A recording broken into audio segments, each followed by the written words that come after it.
इकने को हमार होला अरे हम दबना ही दुल्हाया ए दुल्हा भले चढ़िए बड़ा कि यार इकने को हमार होला दुल्हाया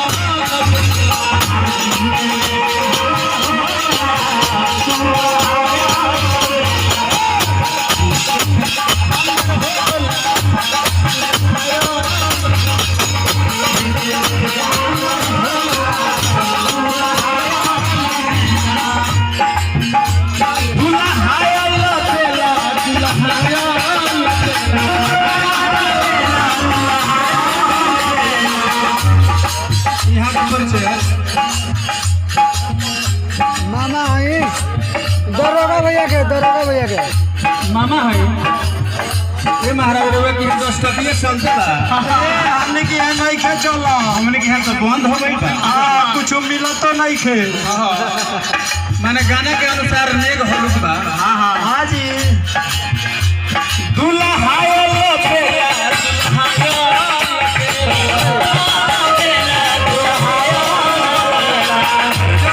हर ठीक ने हमर होला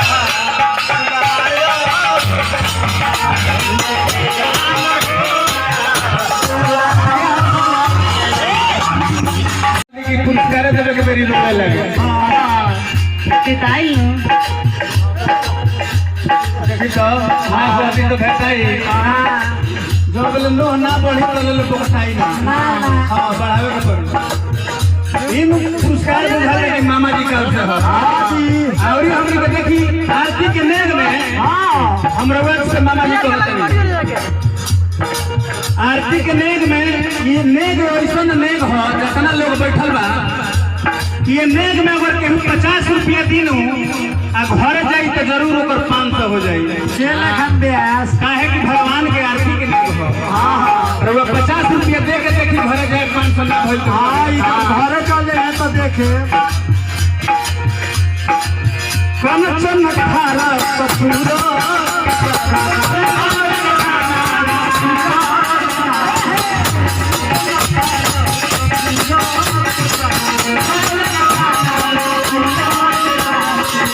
कनचन खार कपूर के बाती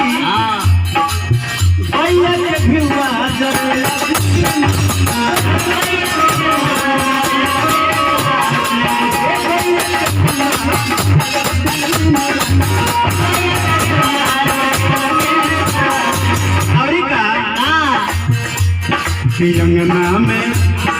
अंगना में भीड़ भइल रेला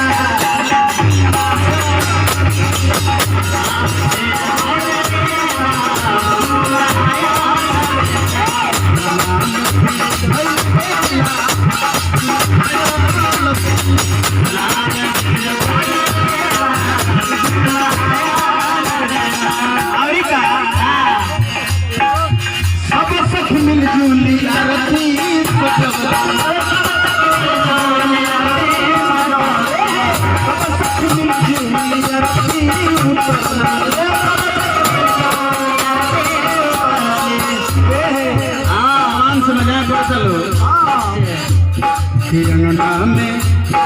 अंगना में करता ले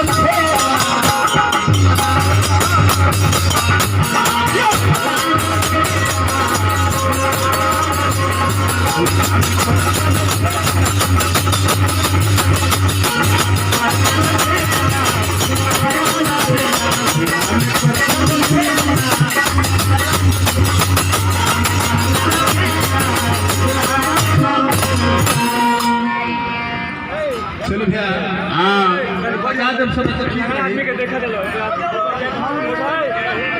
चलिए हमारा परम आदरणीय हमारा जगरता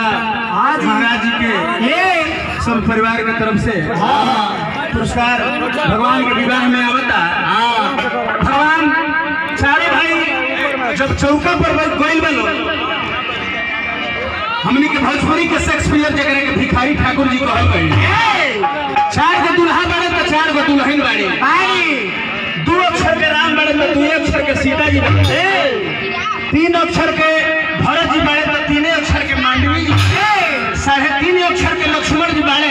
तो 3.5 अक्षर के उर्मिला जी बाड़ी, 4 अक्षर के शत्रुघ्न जी बाड़े तो 4 अक्षर के सुरती कीर्ति बाड़ी। आ ग्रामों के गन्ना मन्ना मिलल बा कि एने अवधपुर तो ओने जनकपुर। चौका पर बैठल बा नहीं भगवान। एकरा बाद कन्यादान के विधि होला। हमारा अंतिम गीत तू रही, एकरा बाद ब्याह जी से सुनल जाई। हाँ भिखारी ठाकुर गावत रहे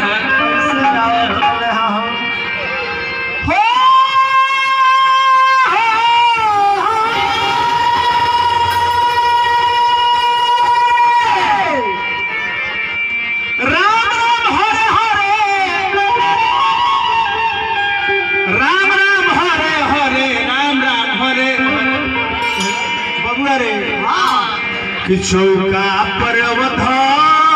बिहारी,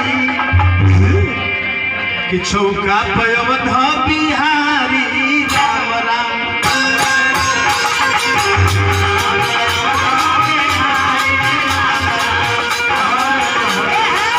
चौका पर अवध बिहारी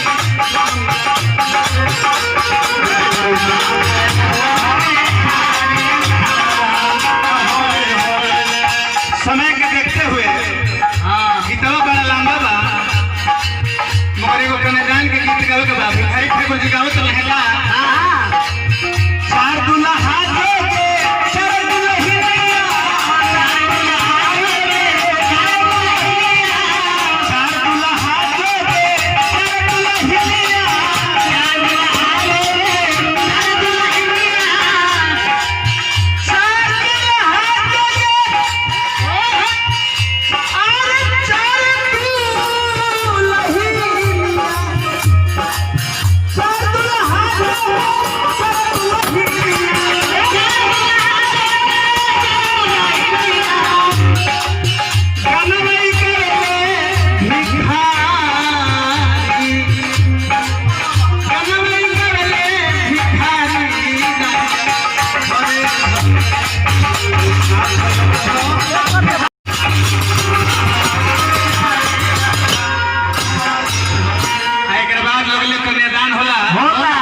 ऐसन उडेरा हो। हमने के यहाँ के माई बहन लोग आवेला, जब बेटी के कन्यादान होला पत्थर दिल इंसान के आंख से आंसू गिरे लगेला। बेटी सवाल करेली बाप से। हमने के यहाँ के परंपरा देखिए का करेली सवाल कि बेटी भोरे भोरे का करेली कि अरे पापा नगरिया जुआबा खेलल तो हमरा के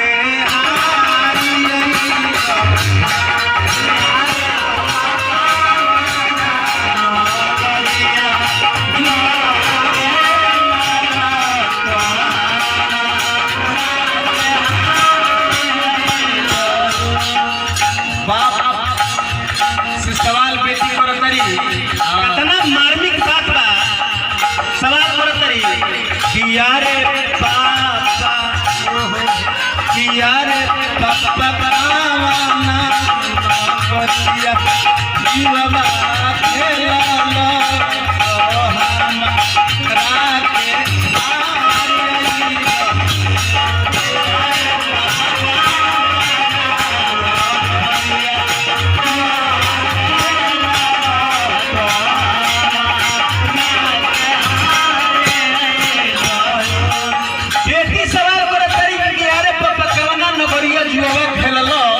तो हमरा के तो हमारा के हार गई है। तो बाप के बाप के तरह देखी क्या देते रहे।